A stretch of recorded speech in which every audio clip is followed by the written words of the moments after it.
আসসালামু আলাইকুম সবাইকে। আজকে আমি লাউ চিংড়ি রান্না করব। এখানে আমি লাউ আর আলু কেটে নিয়েছি, কেটে ধুয়ে নিয়েছি আর কি।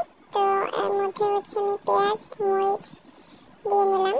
তো এটাকে আমি সেদ্ধ সেদ্ধ করে নেব আগে।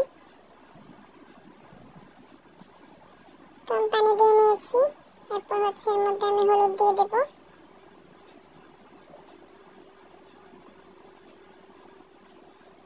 এটা আমি চুলা জালে বসিয়ে দিলাম সেদ্ধ করতে। তো অপর দিকে আমি আজকে কুমড়ো বড়ি দিয়ে আর কি রান্না করব। তো কুমড়ো বড়ি আমি ভেজে নিচ্ছি।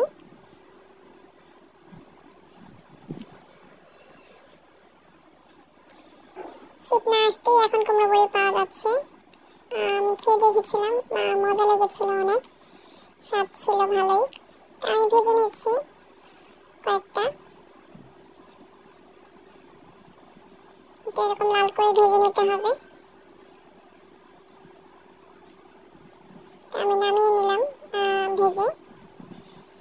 তো ওইদিকে লাউটাও প্রায় সেদ্ধ হয়ে গিয়েছে। এই যে পর্যায়ে একটু নেড়ে চেড়ে দেবো। পানিটাও শুকিয়ে গেছে অনেক। তো মাঝে আমি লবণ দিয়ে নিয়েছি। তো এই ছোট চিংড়ি দিয়ে আমি রান্না করব। তো মাছগুলো আমি এখন দিয়ে দেবো, যেহেতু এগুলো ভাজা চিংড়িগুলো আগে ভেজে বেছে নেওয়া ছিল ফ্রিজে আমার। তো এগুলো আমি এখন দিয়ে নিলাম, দিয়ে মিশিয়ে নিচ্ছি। এটা বলক এসে গেছে। এখন কুমড়ো বড়িগুলো দিয়ে দেবো।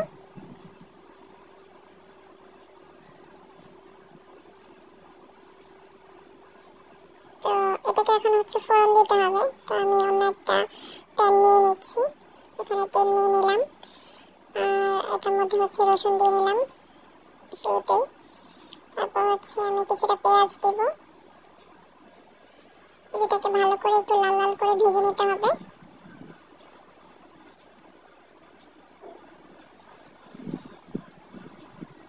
তো এদিকে ওটাও আমার হয়ে গিয়েছে, বড়িগুলো ফুলে গিয়েছিল, মানে পানি ঢুকে গিয়েছে ওর ভিতরে।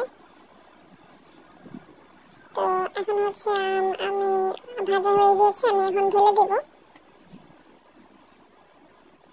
এটা ঢেলে দিলাম এবং ভালো করে মিশিয়ে নেব। অনেকগুলো বড়ি ভেঙে গিয়েছিল আমার, মানে একটু বেশি জাল পেয়ে গিয়েছিল।